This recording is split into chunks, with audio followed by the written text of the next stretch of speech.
আচ্ছা, database driven websites are often designed in a way so the content stored in a database can be retrieved and presented without much formatting. অর্থাৎ যেই ওয়েবসাইটগুলোতে ডাটাবেজের connectivity থাকে এবং সেই ওয়েবসাইটের কন্টেন্টগুলো থাকে ডাটাবেজে এবং ডাটাবেজ থেকে কন্টেন্টগুলো কোনো ফরম্যাট ছাড়াই ওই ওয়েবসাইটে ডিসপ্লে হয়। when a web page is created from numeric data and processing, যখন ওয়েবসাইটটা তৈরি হয় নিউমেরিক ডাটার হতে এবং প্রসেসিং হয়, it can be useful to cache the results for easy access and presentation for the next user who requests the same page. It can be useful to cache the results for easy access and presentation for the next user who requests the same page. মনে করো একটা web পেজে ডাটাবেজের connectivity আছে এমন একটা web পেজে এবং সেই ডাটাবেজে যে কন্টেন্টগুলো আছে সেই কন্টেন্টগুলো স্টোর করা আছে ডাটাবেজে এবং ডাটাবেসে সেই কন্টেন্টগুলো ওয়েবসাইটে ডিসপ্লে করে। তো একজন ইউজার সেই ফরম্যাটগুলোকে সেই ওয়েবসাইটটাকে ব্রাউজ করছে, তাহলে একবার ডাটাবেস থেকে ইনফরমেশনগুলো কোথায় আসছে? ওয়েবসাইটে ডিসপ্লে হয়েছে। এখন নেক্সট টাইম যখন সেম ওয়েব পেজের জন্য আরেকজন ইউজার নেক্সট টাইম অ্যাক্সেস করার জন্য ওই ওয়েব পেজটাকে কল করবে, তখন সেটাকে আবার কল হবে কোথা থেকে? ওই ওয়েবসাইটের কন্টেন্টগুলো কোথায় রাখা আছে? ডাটাবেজে। ডাটাবেস থেকে আবার আসবে, তা ডাটাবেসটা কি বিজি হয়ে যাবে না?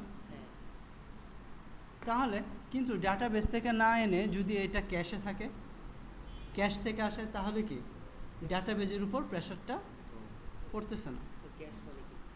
ক্যাশটা হচ্ছে টেম্পোরারি মেমোরি, যেখানে টেম্পোরারিভাবে ডাটাগুলো স্টোর থাকে। দেখবা আমরা যদি google.com লিখে একবার সার্চ দিই ফার্স্ট টাইমের জন্য, তাহলে আসতে যত সময় লাগে তার চেয়ে কম সময় লাগে যখন সেকেন্ড টাইম আমরা আবার সার্চ দিই। একটা কুকি জমা হয়ে থাকে তার জন্য। ঠিক তেমনি ক্যাশে ওই সেই ওয়েবসাইটের ক্যাশে কি থাকে? ডাটাবেজের ওই ডাটাগুলো স্টোর হয়ে থাকে এবং নেক্সট টাইম যখন অন্য আরও ইউজাররা সেম ওয়েবসাইটের জন্য রিকোয়েস্ট পাঠায়, তখন ডাটাবেজের কন্টেন্টগুলো ডাটাবেজ থেকে লোড না হয়ে ক্যাশ থেকে লোড হয়, তাতে ডাটাবেজের উপর লোড কম পড়ে। ঠিক আছে? আর যদি ডাটাবেজের উপর লোড বেশি পড়ে, একসাথে একজন, দুইজন, 1000, 1 কোটি ইউজার যদি একসাথে রিকোয়েস্ট পাঠায়, তাহলে ডাটাবেজের উপর লোড বেশি পড়ে যাবে এবং একসময় দেখা যাবে ডাটাবেসটা ক্র্যাশ করছে। তো এই ধরনের প্রবলেমগুলোকে ওভারকাম করার জন্য আমরা ক্যাশটাকে ব্যবহার করে থাকি। You can do this by serializing the result. আমি এই কাজটা করতে পারি রেজাল্টটাকে সিরিয়ালাইজ করার মাধ্যমে and sorting them in the database or in a file, এবং সেইগুলোকে ডাটাবেজে এবং ফাইলে স্টোর করার মাধ্যমে। And then checking if a cached version exists before a new page is generated. নতুন পেজটা জেনারেট হওয়ার পূর্বে চেক করবে যে এটা ক্যাশে আছে কিনা। যদি ক্যাশে থাকে তাহলে ক্যাশ থেকে নিয়ে নেবে, আর যদি ক্যাশে না থাকে তাহলে সে ডাটাবেস থেকে নেবে। The next example demonstrate how to build a class that can cache an array values between requests. রিকোয়েস্টগুলোর মধ্যে অ্যারের ভেরিয়েবলগুলোকে কীভাবে ক্যাশ করতেছে, ক্যাশে স্টোর রাখতেছে, সেটা আমরা দেখব এখানে। The class will work on files but you can easily change it to store the values in a database. ক্লাসটা কাজ করবে কোথায়? ফাইলের উপর। But you can easily change it, but তুমি চেঞ্জ করতে পারো to store the values in a database. ডাটাবেজে ভ্যালু স্টোর করে কন্টেন্ট যে আমরা চেঞ্জ করতে চাই তার ডাটাবেজে ভ্যালুকে চেঞ্জ করে আমরা চেঞ্জ করতে পারবো। The caching class is store in an include file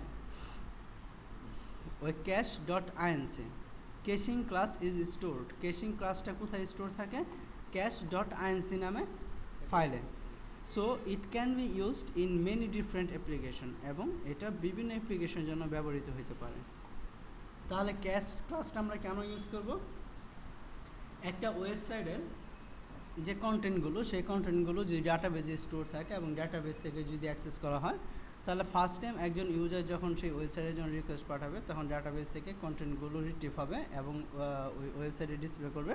but next time যদি আরও অন্য ইউজাররা সেম ওয়েবসাইটের কন্টেন্টগুলোর জন্য রিকোয়েস্ট করে, তাহলে বারবার যদি ডাটাবেজকে অ্যাক্সেস করতে যায় তাহলে ডাটাবেজের উপর লোড বেশি পড়ে যাবে। তো আমরা এই জিনিসটা ওভারকাম করার জন্য কি করতে পারি, একটা ক্যাশ ফাইল তৈরি করতে পারি। যে ক্যাশ ফাইলের কাজটা হচ্ছে ফার্স্ট টাইম ইউজার যখন রিকোয়েস্ট পাঠাবে ডাটাগুলো ডাটাবেস থেকে রিট্রিভ করে এনে ক্যাশে রেখে যাবে এবং নেক্সট টাইম থেকে যতজন ইউজার ট্রাই করবে সেই ওয়েবসাইটের কন্টেন্টগুলোকে অ্যাক্সেস করার জন্য, তখন ডাটাবেস থেকে কন্টেন্টগুলো না নিয়ে ক্যাশ থেকে ডাটাগুলো নেবে। এতে আমাদের কি হবে, ডাটাবেজের উপর লোড কম পড়বে এবং ওই ওয়েবসাইটের পারফরমেন্স বৃদ্ধি পাবে। এখন ক্যাশিং ক্লাস হিসেবে আমরা কি কি জিনিস ব্যবহার করতেছি, কনস্ট্রাক্টর ব্যবহার করতেছি, চেক ক্লাস ব্যবহার করতেছি। কেন? Checks if cache file exist and it is still valid, cache file আছে কিনা এবং যদিও থাকে এটা ভ্যালিড ক্যাশ ফাইল কিনা এই জিনিসটা চেক করার জন্য আমরা চেক ফাংশন ইউজ করব। সেভটা হচ্ছে rights the cash value to the file, ক্যাশের যে ভ্যালুগুলো সেইগুলো ফাইলে রাইট করার জন্য সেভ ফাংশন ইউজ করা হবে। আর সেট ভ্যালু ইউজ করা হবে adds or updates a value in the cache ভ্যালুগুলো অ্যাড করার জন্য বা আপডেট করার জন্য সেট ভ্যালু ফাংশন ইউজ করা হবে। আর গেট ভ্যালু ফাংশন ইউজ করা হবে রিট্রিভস এ ভ্যালু ইন দ্য ক্যাশ থেকে কোনো ভ্যালু রিট্রিভ করার জন্য। ঠিক আছে?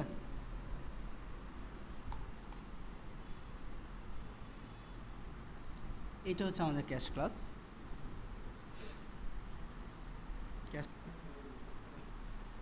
এখানে আমরা ক্লাস কিওয়ার্ড ব্যবহার করে ক্যাশ নামে একটা ক্লাস ডিক্লেয়ার করলাম। তিনটা ভেরিয়েবল আছে, নেম, ভ্যালু আর হচ্ছে টিটিএল, প্রাইভেট টাইপ ভেরিয়েবল। এবং নেমের ভ্যালু স্পেসিফাই করা আছে নাল এবং ভ্যালু স্পেসিফাই করা আছে একটা এমটি অ্যারে। কনস্ট্রাক্টরের মধ্যে নেম এবং টিটিএল এই দুইটার কে প্যারামিটার হিসেবে পাস করা হচ্ছে। টিটিএল এর ভ্যালু হচ্ছে 3600 সেকেন্ড সেট করা।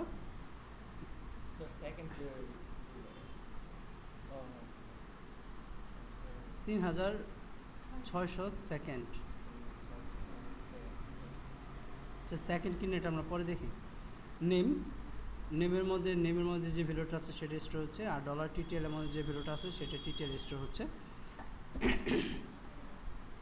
এখন কেস্ট, এই ভেরিয়েবলের মান হচ্ছে false. File name, this name, অর্থাৎ এখানে যে নেমটা আসতেছে সেই নেম ডট দিয়ে ডট ক্যাশ, এক্সটেনশন হচ্ছে ডট ক্যাশ। এবং এক্সটেনশনটি স্পেসিফাই করার জন্য এখানে ডবল কোটেশনের মধ্যে কনক্যাটেনেশন অপারেটর ইউজ করে ডট ক্যাশকে সংযুক্ত করা হয়েছে। অর্থাৎ যে নামটা এখানে ইউজ করা হচ্ছে, যদি ইউজ করা হয় একমি80 ওয়েব, তাহলে একমি80 ওয়েব ডট ক্যাশ এটা হবে ফাইলের নাম। তো এবং এই ফাইলের নামটা ফাইল আন্ডারস্কোর নেম এই ভেরিয়েবল স্টোর হবে। ফাইল আন্ডারস্কোর এক্সিস্ট এই ফাংশনের কাজটা হবে ডলার ফাইল আন্ডারস্কোর নেম এই ভেরিয়েবলে কোনো ফাইলের নাম আছে কি না। ঠিক আছে? অর্থাৎ যে নামে ফাইল আমরা এর মধ্যে রাখলাম সেই নামে ফাইলটা আছে কি না সেটা চেক করা। যদি থাকে তাহলে সে এই অংশটুকু কাজ করবে file time dollar underscore name file time ফাংশনের মাধ্যমে উক্ত ফাইলের মডিফাইড যে টাইমটাতে সেই ফাইলটাকে অ্যাক্সেস করা হয়েছে সেই টাইমটা রিট্রিভ করে স্টোর করা হচ্ছে মডিফাইডে। পরে টাইম থেকে ডলার টিটিএল এর ভ্যালুটাকে বিয়োগ করা হচ্ছে, বিয়োগ করে দেখা হচ্ছে ডলার মডিফাইডের মধ্যে যে ভ্যালুটা আছে সেটা থেকে এর ভ্যালুটা ছোটো কিনা। যদি ছোটো থাকে তাহলে সে ফাইলটাকে ওপেন করবে রিড রাইট ফরম্যাটে।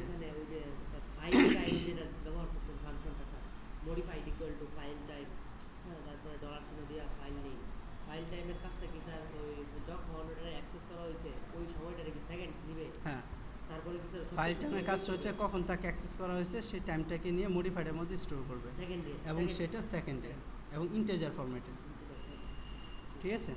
এবং টিটিএর মধ্যে যে ভ্যালুটা আছে সেকেন্ডে সেটাকে বর্তমান যে টাইমটা সেটা থেকে বাদ দেওয়া হবে, বিয়োগ করা হবে। এই জায়গাটা আবার একটু বলেন। আচ্ছা এই জায়গাটা আমরা পরে দেখি। তো বুঝতে পারছো এটা যে বর্তমান টাইমের মাধ্যমে বর্তমান টাইমটা কি সেকেন্ডে মানে ইন্টিজার ফরম্যাটে ডিসপ্লে করবে এবং টিটিএর মধ্যে যে ভ্যালুটা আছে সেটাকে বিয়োগ করা হবে। 3600 আছে, এই 36 সেকেন্ডকে বিয়োগ করা হবে। আচ্ছা, বিয়োগ বিয়োগ করার পর যে রেজাল্টটা হবে সেটা কি মডিফাইডেতে কিনা যদি ছোট হয় ছোটো কিনা।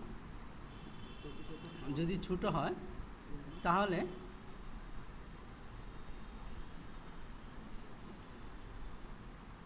ফাইল ওপেন একটা ফাংশন ওপেন করে দেবো একটু ফাইল নেম যদি ছোটো হয় তাহলে ফাইলটাকে ওপেন করবে রিড ফরম্যাটে, ঠিক আছে। রিড ফরম্যাট হ্যাঁ, রিড রাইট ফরম্যাট। এটিতে হচ্ছে রাইট, ডাব্লিউ তো স্যার রাইট এইখানে টিকে বোঝাচ্ছে, ঠিক আছে। রিড ফরম্যাটে ওপেন করে $FPর মধ্যে স্টোর করবে। যদি FPর মধ্যে কোনো ভ্যালু থাকে, ঠিক আছে, কোনো ফাইল থাকে ওপেন অবস্থায়, রিড করবে, FPকে রিড করবে ফাইল সাইজ অফ, ফাইলের সাইজ কত। ফাইল সাইজ ফাংশনের কাজটা হচ্ছে $ফাইল আন্ডারস্কোর নেম যে ফাইলটা আছে সেই ফাইলের সাইজ কত সেটাকে কাউন্ট করবে এবং FRead-এর মাধ্যমে যত সাইজ তত রিড করবে। তার মানে কি টোটাল ফাইলটাকে রিড করবে, রিড করে টেম্প আন্ডারস্কোর ভ্যালুর মধ্যে স্টোর করবে। তারপর ফাইলটাকে fclose ফাংশনের মাধ্যমে ক্লোজ করা হচ্ছে। তারপর আনসিরিয়ালাইজের মাধ্যমে কী করা হচ্ছে, টেম্প আন্ডারস্কোর ভ্যালুর মধ্যে যে ভ্যালুগুলো আছে সেগুলোকে অ্যারেতে কনভার্ট করা হচ্ছে। স্ট্রিং ভ্যালু আছে অ্যারেতে কনভার্ট করা হচ্ছে আনসিরিয়ালাইজ ফাংশনের মাধ্যমে, কনভার্টার ভ্যালুর মধ্যে স্টোর করতেছে। তারপর ক্যাশের মান হচ্ছে ট্রু, বলা হচ্ছে ট্রু, ঠিক আছে। অর্থাৎ ভ্যালুগুলো যখন স্টোর করে রাখবে তখন ক্যাশের মান ট্রু। আর ক্যাশের মান ট্রু মানে কি, ক্যাশে ভ্যালু আছে, তারপর ক্যাশটাকে রিটার্ন করবে। এখন ফাংশন সেভ সেম ফাইল নেমের মধ্যে স্টোর করবে, ফাইলের নামটাকে ওই ওপেন করবে রিড ফরম্যাটে এবং সেভ কখন করবে, ইফ $FP কি করে করা যায় ওপেন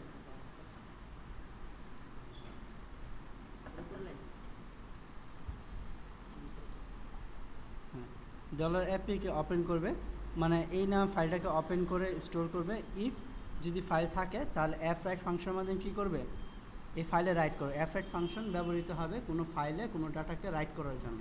স্যার এখানে আবার ডাব্লিউটি ইউজ করছে ফাইলের সাথে WT রাইট ফরম্যাট ও রাইট ফরম্যাট, সরি। আর এইটা হচ্ছে রিড ফরম্যাট, এটা রিড করবে এটা রাইট করবে রাইট করবে। যদি এটাকে দেখবে যে ফাইল এক্সিস্ট কিনা, ফাইল আছে কিনা, যদি ফাইল থাকে তাহলে রিড করবে তাহলে সে রিড করবে, ঠিক আছে। আর যে ফাইল না থাকে তাহলে সে কী করবে, রাইট করবে রাইট ফরম্যাটে ওপেন করবে। ওপেন করে সে এই ফাইলের মধ্যে এই যে এফ রাইট দিস ভ্যালুর মধ্যে যে ভ্যালুগুলো আছে সেগুলোকে সিরিয়ালাইজ করবে। সিরিয়ালাইজ তার মানে কি, সে এটাকে স্ট্রিংয়ে কনভার্ট করবে। এই এরে আছে স্ট্রিংয়ে কনভার্ট করে FP $FP এই ভ্যালুর মধ্যে যে ভ্যালুটা আছে সেটা যে ফাইলটা আছে সেই ফাইলে রাইট করবে, তারপর ফাইলটাকে fclose-এর মাধ্যমে ক্লোজ করবে। সেট ভ্যালুর মধ্যে কি এবং ভ্যালুটাকে সেট করবে, দিস কি এবং ভ্যালু। আর গেট গিভ ভ্যালুর মাধ্যমে কিতে ভ্যালু আছে কিনা ইজ সেট ফাংশনের মাধ্যমে সেটা চেক করা হচ্ছে। চেক করে যদি থাকে তাহলে কিটাকে রিটার্ন করবে আর আদারওয়াইজ রিটার্ন করবে নাল, ঠিক আছে। এখন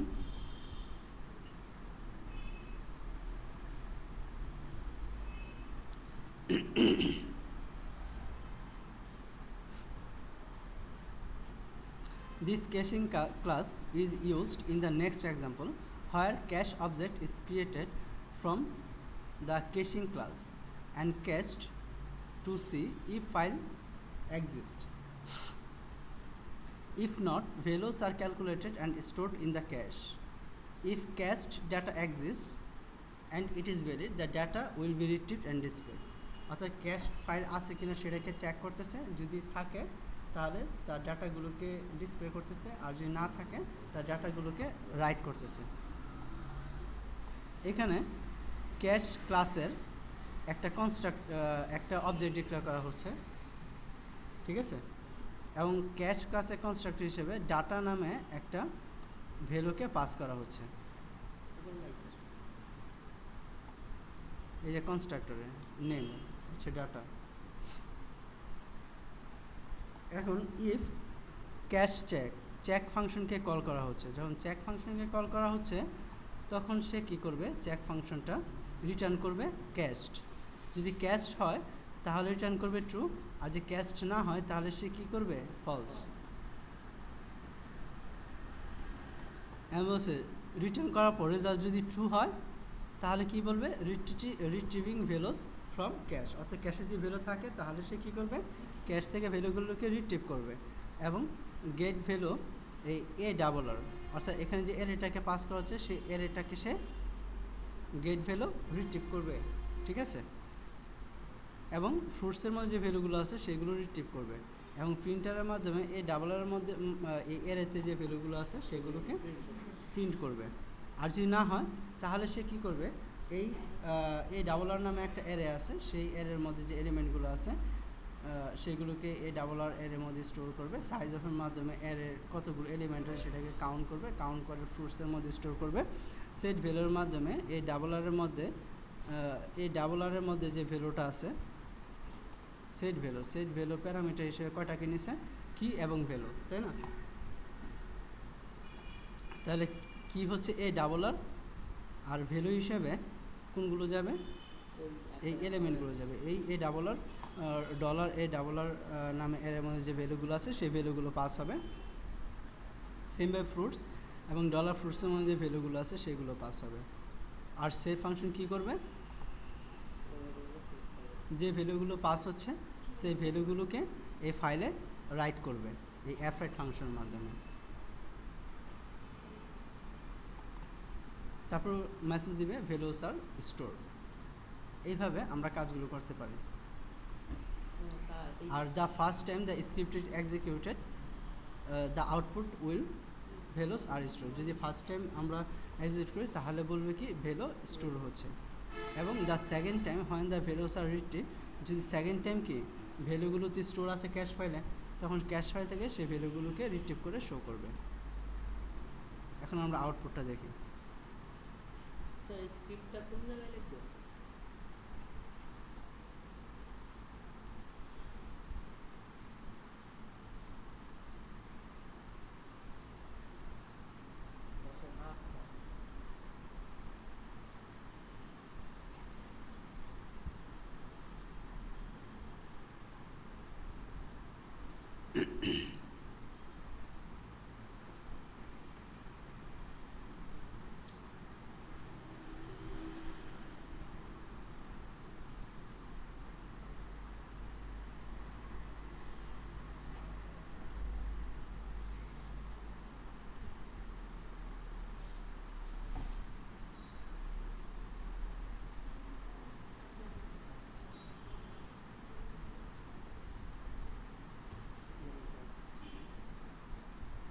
cache.inc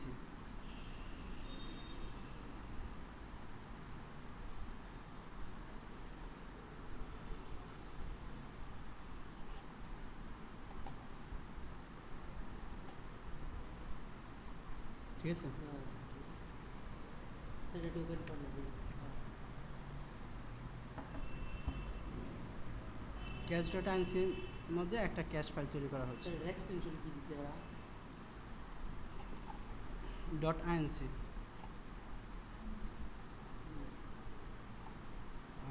এইটা হচ্ছে .inc মানে হচ্ছে ইনকর্পোরেশন। এই ইনকর্পোরেশন তো এটা তো সেটা না। .inc এক্সটেনশন কি এটা তোমরা দেখবা। এটা কি হলো?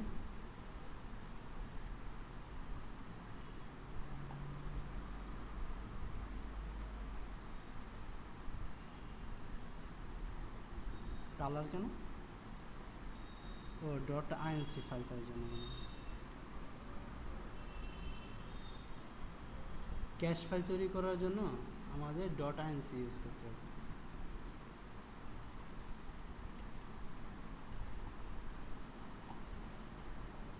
সবার নিচে ভ্যালুস আর স্টোর। আবার যখন আমি রান করব তখন ভ্যালু রেজিস্টার করে দিচ্ছি। স্যার আরেকটু একটু বের হয় না স্যার, ব্যাক করেন এখান থেকে না স্যার, ইউএর দিকে ব্যাক করেন, ক্যাশ ফাইল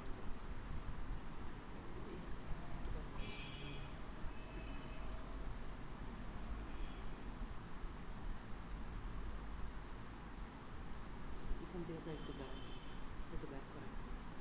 ওই সবার নিচে স্যার ক্যাশ, ওই যে উপরে। হ্যাঁ স্যার এটা তো আচ্ছা যা আছে তাই না, মানে কোডটাই দেখা যাচ্ছে। এইটা তো ক্যাশ ডট আইএনসি ফাইল।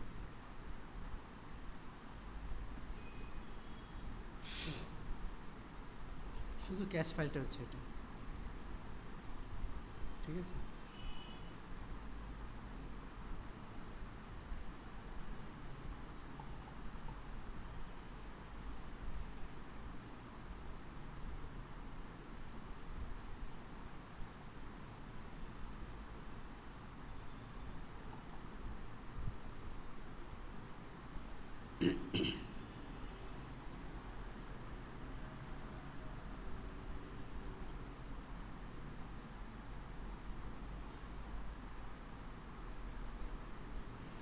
হ্যাঁ, এইখানে ক্যাশ ডট আইএনসি ফাইলকে ইনপুট করে নেওয়া হচ্ছে আগে।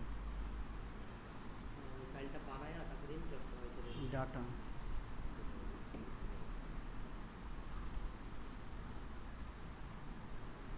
ডাটার নিচে আছে। নামটা হচ্ছে ডাটা, ডাটা ডট ক্যাশ। এবং সেইগুলো তোমার যখন রাইট হবে সেগুলো কি ফরম্যাটে রাইট হবে? স্ট্রিং ফরম্যাটে। ওইগুলোর তো রাইট করে হ্যাঁ। বলছে, এটা তো স্যার আমি নিজে যদি বানাই এখন নাই। না থাকে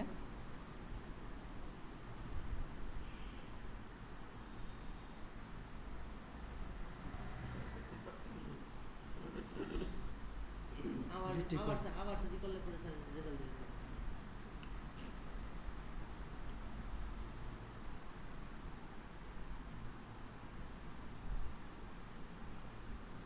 যে ফাইলটা আমরা পাস করছি সেই ফাইলটা তো এই অটোমেটিক্যালি, ফাইলটা মনে হয় জেনারেট হচ্ছে স্যার। হ্যাঁ, এই অটোমেটিক্যালি জেনারেট হবে।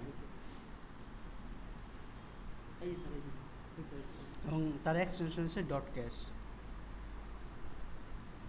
এখন নেক্সট টাইম যখন আমি বারবার দেখব তখন সে আর এই ক্যাশ ফাইল থেকে ডাটাগুলোকে নেবে, ঠিক আছে?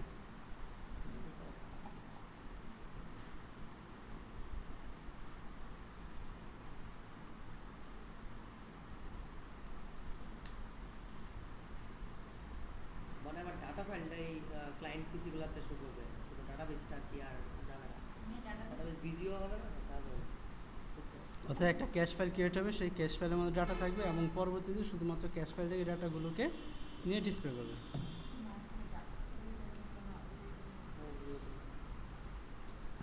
এখন শেয়ারিং ভেরিয়েবলস বিটুইন প্রসেসেস। প্রসেসগুলোর মধ্যে আমরা কিভাবে ভেরিয়েবলকে শেয়ার করব? When a user is navigating through a web application, যখন একজন ইউজার ওয়েব অ্যাপ্লিকেশনগুলোর মধ্যে বিভিন্ন পেজের মধ্যে সে নেভিগেশন করে, এক পেজ থেকে আরেক পেজে যায়, ঠিক আছে? It is useful to store user or session specific data on the web server, so it is very easy to access each time a page is requested. অর্থাৎ একজন ইউজার যখন কোনো ওয়েবসাইটে লগ ইন করার পর, ইউজার নেম পাসওয়ার্ড দিয়ে log in করার পর, সাপোজ আমরা যদি ফেসবুকের কথা চিন্তা করি, তাহলে লগ ইন করার পর ফেসবুকে ইউজার নেম পাসওয়ার্ড দিয়ে লগ ইন করার পর ওই ইউজার নেম পাসওয়ার্ড, ওই ইউজার নেমটা দেখবা যে ফেসবুকের একদম উপরে ডিসপ্লে করতেছে, তাই না? এবং এটা আমি ইনবক্সে যাই, যে কোনো পেজে যাই না কেন, আমি অনেকগুলো পেজে যাব, যে কোনো পেজে যাই না কেন, এখানে এই ইউজার নেমটা স্টিল থাকতেছে। তার মানে কি প্রত্যেকটা পেজেই আমার ইউজার নেমটা যে ভেরিয়েবল স্টোর করা আছে সেই ভেরিয়েবলের ভ্যালুটাকে শেয়ার করতেছে। এই ধরনের কাজগুলো আমরা করতে পারবো এর মাধ্যমে। এইখানে সেটাই বলছে যে একজন ইউজার সে কী করতে পারে, ওয়েব অ্যাপ্লিকেশনের ক্ষেত্রে অর্থাৎ ওয়েব বেস সফটওয়্যারের ক্ষেত্রে তারা বিভিন্ন পেজে ট্রাভেল করতে পারে, ঠিক আছে। This can be information about the user preferences or data related to application such as data in a shopping cart, অর্থাৎ ওই ইউজার নামটা ডিসপ্লে করতে পারে বা শপিং কার্টের ইনফরমেশনগুলো থাকতে পারে।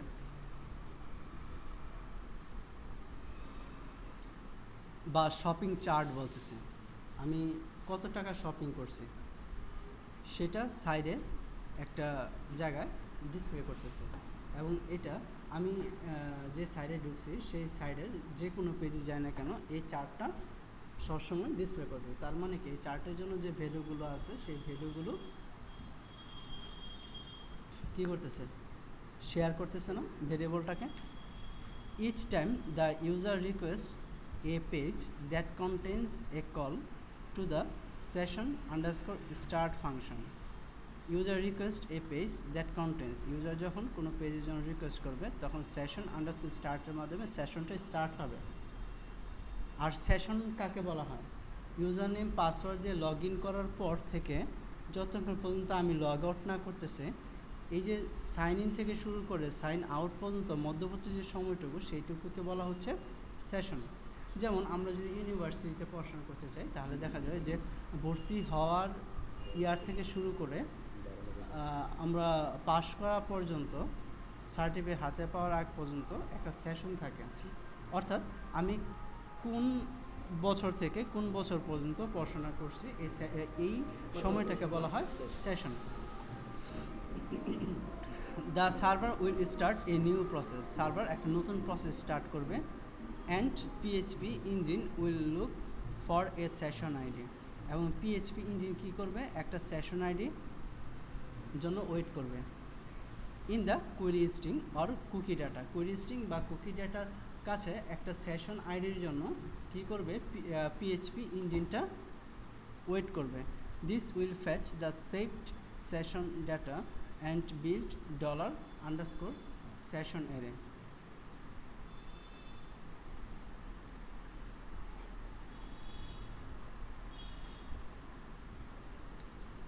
এর মাধ্যমে আমরা কি করতে পারি, সেশন ডাটাটাকে রিট্রিভ করতে পারি এবং $_session array এই এর মধ্যে যে ভ্যালুটা আছে সেই ভ্যালুগুলোকে আমরা পেতে পারি। As mention in recap 10.5, $session is a super global, $sessionটাকে কী বলা হয়, সুপার গ্লোবাল ভেরিয়েবল বলা হয় না, এবং এর মধ্যে সেশনের ইনফরমেশনগুলো থাকে, এই এর মধ্যে সেশন ইনফরমেশনগুলো থাকে। Can be accessed directly from any course segment, এবং এখান থেকে আমরা যে কোনো কোর্স সেগমেন্টের মাধ্যমে কি করতে পারি, রিট্রিভ করতে পারি ইনফরমেশনগুলো। When a session is active, যখন একটা সেশন অ্যাক্টিভ হয়, it is possible to retrieve, add, update and delete values from $_session array। একটা সেশন যখন স্টার্ট হয় তখন আমরা কি করতে পারি, $_session এর মধ্যে যে ভ্যালুগুলো আছে সেইখানে আরও ভ্যালু অ্যাড করতে পারি, ডিলিট করতে পারি, আপডেট করতে পারি, রিট্রিভ করতে পারি, ঠিক আছে। তাহলে session_start এই ভ্যারিয়েবলের এই ফাংশনের মাধ্যমে আমরা সেশনকে স্টার্ট করি, এবং সেশন রিলেটেড যে তথ্যগুলো সেই তথ্যগুলো স্টোর থাকে অ্যারে আকারে কোথায়, $_session এই super global ভেরিয়েবলে।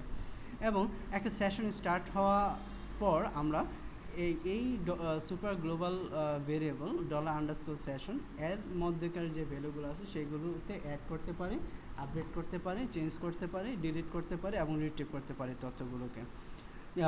You do this like any other variable. The engine will automatically store the values of the array when scripts ends. The engine will automatically store the values of the array. Engine কি করবে, automatically the engine will automatically store the values of the array when script ends. স্ক্রিপ্টটা যখন শেষ হয়ে যাবে তখন এর ভ্যালুগুলো automatically ওই অ্যারেতে স্টোর হবে, unless it was stopped with an error, যদি না কোনো এরর থাকে। তাহলে যখন স্ক্রিপ্টটা ক্লোজ হয়ে যাবে অটোমেটিক্যালি সেই স্ক্রিপ্টের যে ডাটাগুলো সেই ডাটাগুলো অ্যারে আকারে স্টোর হয়ে যাবে এইখানে। The session data file will be locked to keep multiple processes. Session data file will be locked to keep multiple processes from accessing the same data at the same time. এখন একটা session data একটা file আছে, যেই ফাইলটা session ডাটাগুলোকে store করে রাখা আছে, সেই ফাইলটা সেই পেজটার জন্য যদি একসাথে একাধিক ইউজার রিকোয়েস্ট পাঠায় তখন কি হয়ে যাবে, মাল্টিপল প্রসেস রান করা থেকে মাল্টিপল পারসন যেন একসাথে সেম টাইম অ্যাক্সেস করতে না পারে তার জন্য কি সে লক করে দেবে। একজন যখন ডিসকানেক্ট হবে পরের সেকেন্ডজন ওই পেজে ঢুকতে পারবে। If you have scripts that take a long time to execute or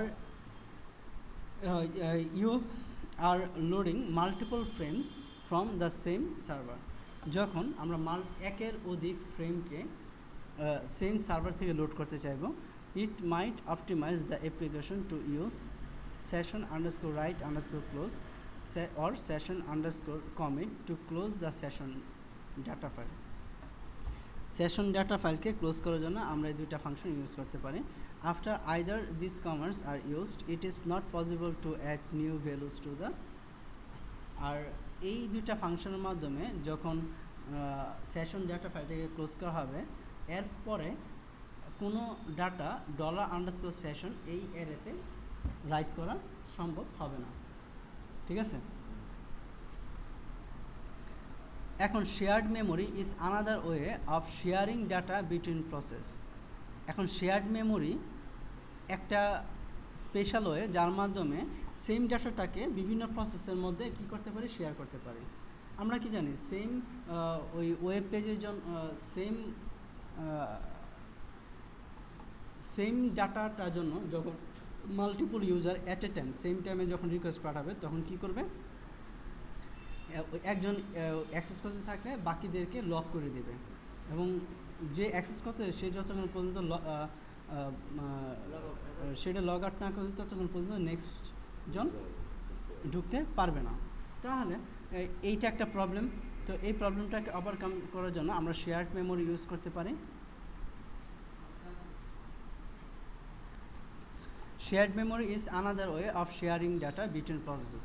এখন প্রসেসগুলোর মধ্যে সেম ডাটা শেয়ার করতে পারবো আমরা শেয়ার্ড মেমোরির মাধ্যমে।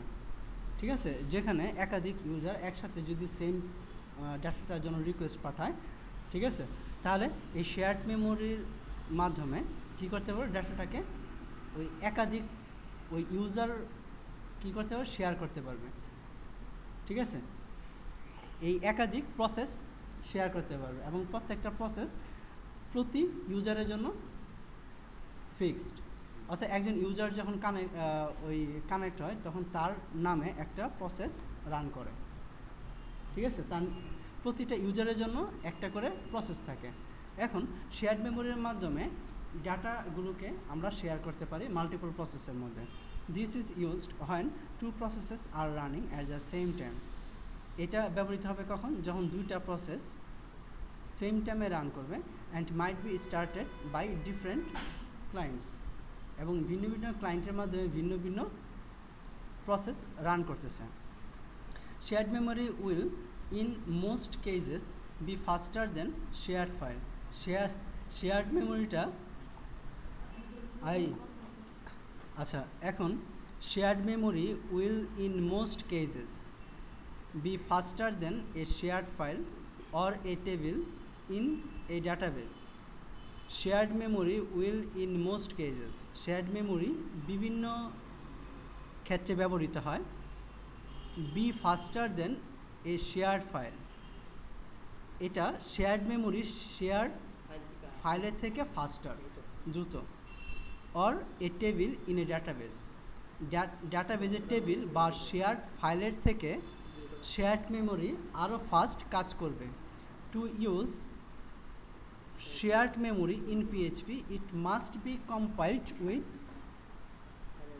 the -enable -sh move parameter. এই প্যারামিটারকে enable করে আমরা শেয়ার্ড মেমোরিকে কাজ করতে পারি। এর আগে যে প্রোগ্রামটা আমরা করছি cache.inc ফাইলের মাধ্যমে, সেটা ছিল শেয়ার্ড ফাইল, একটা ফাইলকে সব ইউজাররা শেয়ার করতেছে। আর এখন আমরা করব কি শেয়ার মেমোরি, এবং সেই শেয়ার্ড ফাইলের তুলনায় শেয়ার্ড মেমোরি আরও ফাস্টার। আর এই কাজগুলো আমাদের করতে হয় যখন আমরা ই কমার্স সাইট তৈরি করতে যাব, তখন ব্যাংকিং সাইট যখন তৈরি করতে যাব তখন। Using shared memory requires that the processes are persistent such as Apache modules, IIS, PHP, GTK applications. Shared memory দরকার আমাদের এই অ্যাপ্লিকেশনগুলোর ক্ষেত্রে, অ্যাপাচি মডিউলের ক্ষেত্রে, PHP, GTK অ্যাপ্লিকেশনের ক্ষেত্রে। The shmove extension implements 6 simple functions. এর কি আছে? shmove এর 6টা ফাংশন আছে। একটা হচ্ছে shmove _open, opens or creates a memory block for sharing। একটা মেমোরি ব্লক শেয়ার করার জন্য আমরা ইউজ করে থাকি shmove _open ফাংশন। আর shmove _close ফাংশন ইউজ করি আমরা শেয়ার্ড মেমোরি ব্লকটাকে ক্লোজ করার জন্য। ডিলিট ফাংশন ইউজ করি আমরা ডিলিটস এ শেয়ার্ড মেমোরি ব্লক, শেয়ার্ড মেমোরির নির্দিষ্ট কোনো ব্লককে ডিলিট করার জন্য আমরা shmove _delete ফাংশন ইউজ করে থাকি। আর shmove _read ফাংশন ইউজ করে read data from a shared memory block, shared memory block থেকে ডাটা রিড করার জন্য আমরা ইউজ করি। আর শেয়ার্ড মেমোরি ব্লকে ডাটা রাইট করার জন্য আমরা shmove _write ফাংশন ইউজ করি। shmove _size ফাংশন ইউজ করি Gates the size of the shared memory block, shared memory ব্লকের সাইজটাকে নেওয়ার জন্য আমরা এই সাইজ ফাংশন ইউজ করে থাকি। You must create a shared memory block before you can use it. আমি শেয়ার্ড মেমোরি ব্লক ইউজ করার পূর্বে আমার অবশ্যই শেয়ার্ড মেমোরি ব্লক ক্রিয়েট করতে হবে।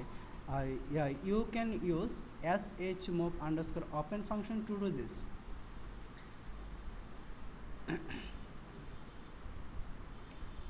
আর এই ক্রিয়েট করার জন্য আমরা কি করতে পারি? shmove _open ফাংশন ইউজ করতে পারি। This function creates 4 arguments. এই ফাংশন 4টা আর্গুমেন্ট নেয়। The first is a unique ID. First আর্গুমেন্টটা হচ্ছে একটা ইউনিক আইডি, এবং এটা হচ্ছে integer value used to identify memory block, এবং এই আইডিটা ব্যবহৃত হবে মেমোরি ব্লককে আইডেন্টিফাই করার জন্য। The second parameter is a flag. Second প্যারামিটারটা হচ্ছে flag that specifies how the block is accessed, যে ফ্ল্যাগের মাধ্যমে স্পেসিফাই করব মেমোরি ব্লকটা কীভাবে অ্যাক্সেস করা হবে। এ মিনস রিড অনলি, ঠিক আছে। C means create or read or write. তাহলে এখানে সেকেন্ড ইটা হচ্ছে সেকেন্ড প্যারামিটারটা হচ্ছে ফ্ল্যাগ, এবং ফ্ল্যাগটা হচ্ছে ব্লকটা কিভাবে অ্যাক্সেস করা হবে সেটা আমরা ফ্ল্যাগের মাধ্যমে স্পেসিফাই করে থাকি। এই এ মিনস রিড অনলি থাকবে, C means create or read date format open হবে, ডাব্লিউ হচ্ছে রাইট অ্যান্ড রিড, এন হচ্ছে create new or fail. The third argument specifies the access to the memory block and should be passed as an octal such as file system rights. কি বলতেছে? The third argument specifies the access to memory block and should be passed as an octal.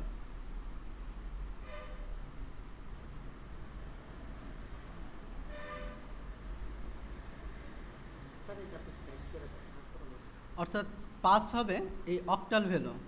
The fourth and last argument sets size of the block. Fourth এবং last আর্গুমেন্টটা set করব কি ব্লকের size কত সেটা। Third and fourth arguments should be set to 0। Third এবং fourth আর্গুমেন্টটা set করা হয় কি 0 দ্বারা। If you are opening an existing block, যখন আমরা এক্সিস্টিং কোনো ব্লককে ওপেন করব তখন থার্ড এবং ফোর্থ আর্গুমেন্টের ভ্যালু সেট করা হয় 0। The following example shows how to create and write to a memory block. নিচের এক্সাম্পলে আমরা কিভাবে মেমোরি ব্লকে ডাটা রাইট করব এবং কিভাবে মেমোরি ব্লক ক্রিয়েট করব সেটা দেখব। The block is deleted and closed at the end of the script. Script যখন শেষ হয়ে যাবে, ক্লোজ হয়ে যাবে, তখন মেমোরি ব্লকও ডিলিট হয়ে যাবে এবং ক্লোজ হয়ে যাবে। So in order to demonstrate how it works, the script will wait 60 seconds before it terminates. 60 second the script will wait. Script wait করবে 60 সেকেন্ড টার্মিনেট হওয়ার পূর্বে, ঠিক আছে। In order to demonstrate how it works, the should be enough time to run the next example and see the shared memory. If not extension underscore loaded shmov, যদি xmov এই ফাইলটা যদি এই এক্সটেনশনে যদি লোড না হয়ে থাকে তাহলে সে কি করবে, লোড করবে php underscore hmov dot dll, এই ফাইলটাকে লোড করবে। তার একটা আইডি sh underscore mov, এটা হচ্ছে আইডি, সি হচ্ছে রিড অনলি মোডে ওপেন হবে, এটা হচ্ছে octal value, read or write, read or write, ও সি হচ্ছে রিড ক্রিয়েট হবে এবং রিড রাইট মোডে ওপেন হবে। আর 250 হচ্ছে কি থার্ড এবং ফোর্থ প্যারামিটার তো 0 0 থাকার কথা ছিল। The size of the file system, ফাইলের সাইজ কত হবে সেটা হচ্ছে এটা। এখন এফ রাইট ফাংশনের মাধ্যমে $SHM আন্ডারস্কোর আইডি এর মধ্যে যে আইডিটা আছে সেখানে কি করবে, ডাটা ইন শেয়ার্ড মেমোরি এটাকে রাইট করবে। এবং থার্ড ভ্যালুটা হচ্ছে 0। হুম,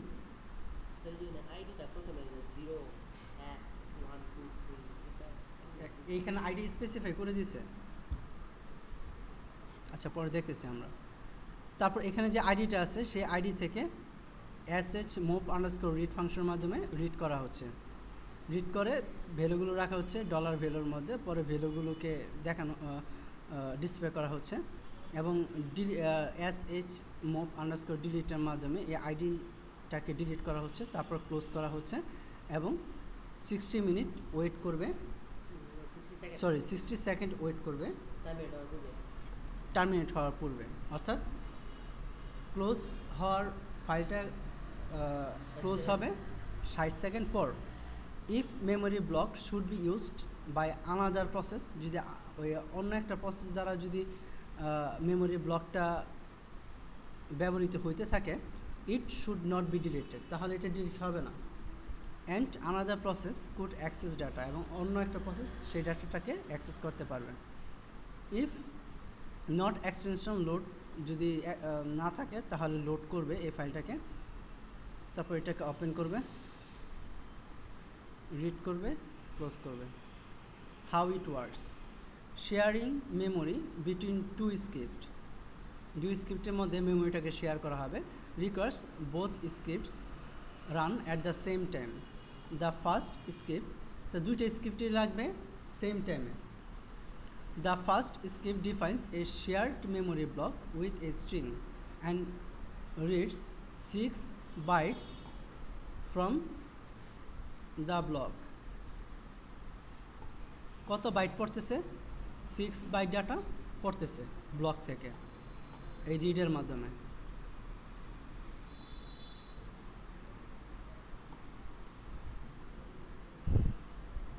The second script connects to the same block through the same handle. The entire string read and sent to the client.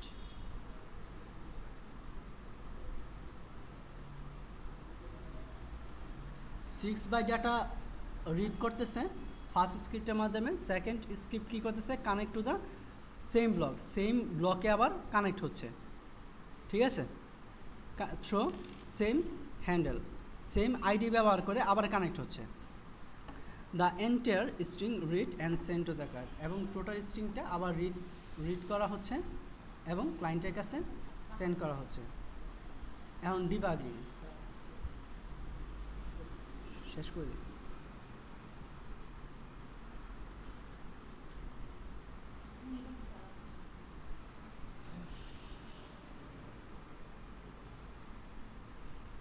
এখানে কিছু ম্যাজিক কনস্ট্যান্ট আছে, এই আন্ডারস্কোর,